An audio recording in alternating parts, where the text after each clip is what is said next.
အားလုံးပဲမင်္ဂလာပါဒါကျွန်တော် food လို့မေးတာကြာပြီပေါ့လေဒါဒီနေ့ကတော့ဒါအခုကျွန်တော် Oslo ရောက်နေတော့ Norway ရောက်နေတော့ပေါ့လေ Norway airport မှာဒါ food အစားတောက်တွေစားတယ် food ဒါ food bar ပေါ့လေအဲ့မှာကျွန်တော်အခုလေးပေါ်မတက်ခင်ဒီပေါ့လေကျွန်တော်တခြားတနိုင်ငံကိုသွားမလို့လမ်းမှာလေးပေါ်မတက်ခင်ဒီ Norway Oslo airport မှာကျွန်တော်လေးစိတ်ရောက်တိုင်းအမြဲတမ်းစားတဲ့ ham and cheese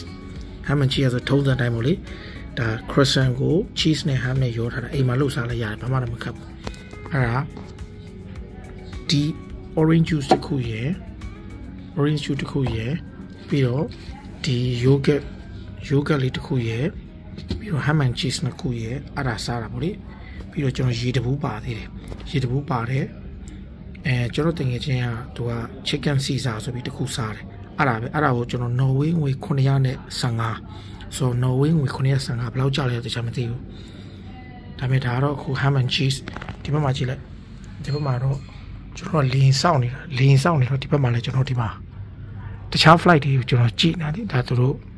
ဟိုမှာတခြား flight ဒါ UK ကိုသွားမဲ့ flight ပဲဒီကောင်ကဟုတ်တယ်ကျွန်တော်က Manchester ကိုလာမသိဘူး Heathrow နဲ့ Manchester လာမသိဒီဘက်ကတော့ Norway flight SAS ကဲဒီမှာတော့ ham and cheese လေး ham and cheese ကကျွန်တော်အမြဲစားတယ်ဆိုတော့ဒါကတော့သူကထုံးစံတယ်ပေါ့လေအသားနဲ့ cheese နဲ့ရောထားတာဘာနည်းအေးရပြန်မာပြီးတော့ဒီမှာထူးကြတာ Norway airport မှာ salmon တွေပါရောင်းတယ်တဲ့ salmon ဆိုတာပြကျွန်တော်ပြောချင်တာ sushi နဲ့လုပ်ထားတာမဟုတ်ဘဲနဲ့တီးတက်လေ salmon တီးတက်ရောင်းတယ်တော့သူတို့က salmon ထွက်တဲ့နိုင်ငံဆိုလေham and cheese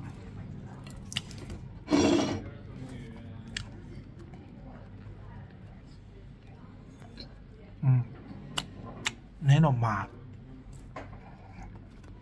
ว่าချက်တွေပေးတာချက်ပေးတာသူတို့မျိုးကောင်းလို့စားလို့ပါ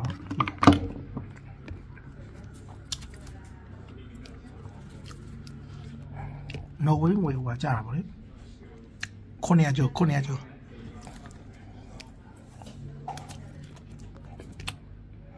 ဆိုတော့ဒါအခုအကျိုးနော်ဝေး922ကြာတာပေါ့အဲ22ကကျွန်တော်ဘယ်လောက်ရှိလဲဆိုတော့ဒါအခုဘယ်လောက်ရှိလဲဆိုတော့အပေါင်နဲ့ဆို53ပေါင်နဲ့ဆို53ဒါပေမဲ့ American dollar နဲ့ဆိုရင်80ကျော်ကျတယ်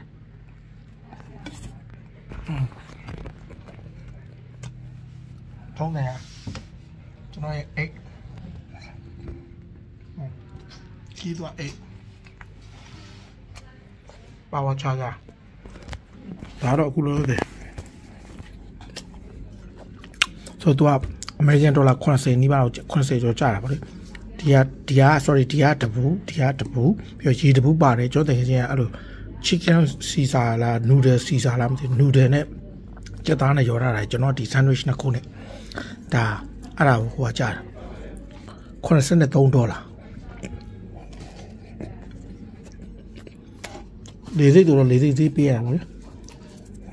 ကျွန်တော်ကြိုက်တဲ့ချက်ကဘာဖြစ်လဲဒီမှာကြီးရာသီဥတုဆိုတော့ share ပဲနော်သူတို့ရာသီဥတုတွေမစိုးပြီးတော့အခုကတော့မအေးတဲ့အချိန်ပေါ့လေတိတ်မအေးသေးတဲ့အချိန်ဒါပေမဲ့နောက်တစ်ခုကသူတို့ကြည့်အေးချမ်းချမ်းတီတီငြိမ်နဲ့အေးချမ်းနဲ့ peaceful ဖြစ်တယ်ဒါကြတော့ orange juice ဟိုပါဗျတကယ်အစစ်ကိုသူတို့ဟိုလောက်ထားတာခုနေပါထည့်ထားတယ်မိုက်တယ်ပဲကျွန်တော်တို့က fresh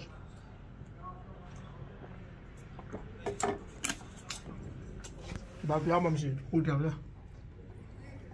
ကျွန်တော်တို့သွားဖို့များ airport တွေတော်များတယ်မှာဈေးတက်ဆုံးဆိုတော့ reasonable ဖြစ်တဲ့ airport တွေအများကြီးပေါ့လေဒါပေမဲ့အဲ့ထဲမှာ Switzerland နဲ့ဈေးကြီးတယ်ဗျာကော Switzerland ဈေးကြီးဒီလေစိတ်မှာဆိုရင် Oslo လေစိတ်မှာသူကအဲ့လို salmon တွေရောင်းနေဗျာသူကငါးပေါ်တော့ကျွန်တော်တို့ဒီလေစိတ်ထဲမှာဟိုမှာတော့ကျွန်တော် fridge တွေထဲမှာလေသူတို့အစားအသောက်တွေရောင်းရင်းနဲ့ salmon တွေပါဝယ်လို့ရတယ်အစုံရှိတယ်အဲ့ဒီကတော့ထူးခြားတဲ့အချက်ပဲဒီမှာတော့လေဒါတင်းကြီးကျွန်တော်တို့ granola တို့အုပ်လေးနဲ့ရောတာလေခုနကျွန်တော်ကစားရတာလေအီးပြီးတဲ့ချင်းလေးတော့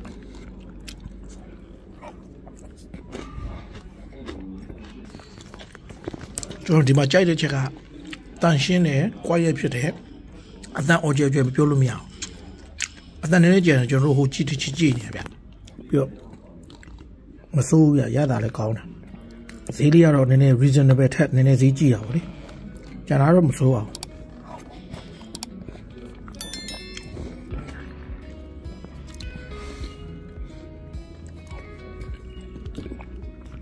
အဆုံးတက်ပြီခင်ဗျာ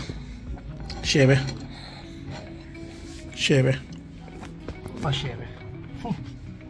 အားပေးကြတဲ့ကျွန်တော်ချစ်ရဲ့ follow ချစ်ပေးတဲ့အားလုံးအထူးပဲကျေးဇူးတင်ပါတယ်ကျွန်တော် food blog မလုပ်တာကြာပြီပေါ့လေကျွန်တော်နောက်ကြပါ food blog ဆက်လုပ်မယ်ဒီနေ့ကတော့ Oslo လီစိတ်မှာရှိတဲ့ကျွန်တော်ဘာစားခဲ့လဲဆိုတဲ့အကြောင်းလေးနဲ့ Oslo လီစိတ်အကြောင်းလေးဖြစ်ပါတယ်ကလေးတွေတော့ကစားဖို့တော့ပေးတာတယ်မလေး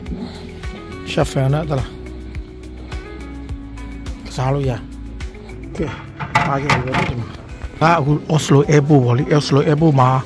luggage cleaner တွေပါတယ်ရှိတယ်အကုန်လုံးဒါတော့ဒီကလာပေါ့လေကျွန်တော်ဟိုမှာဘုတ်ရှိတယ်ကျွန်တော်တို့ Oslo airport မှာကို flight ကိုသွားကြည့်လို့ရတယ်ဟာပေါ့လေကျွန်တော်ဘယ်သွားမလဲဆိုရနေကျွန်တော်သွားမယ့်နေရာဒီနားလေးတင်ရှိတယ်ဒီနားလေးတင်တနင်္လာ25 125မလေး sorry ဒီနားမှာဒီမှာထူးကြတာချက်ပါဆိုသူတို့ကအိမ်သားတွေကနေရာတိုင်းမှာရှိရသလားမလေးသူတို့တော်တော်တန့်နေပြန်သလားတန့်နေဒီစိတ်ကတော်တော်တန့်ပြီးတော့တော်တော်ကြီးကိုကောင်းတယ်ဟောလေလုံးဝတကယ်တန့်တကယ်လှပြီးရင်ဟိုမှာဒီစိတ်ပဲ accept တွေအကုန်သုံးလို့ရတယ် toilet နေရာတိုင်းမှာရှိတယ်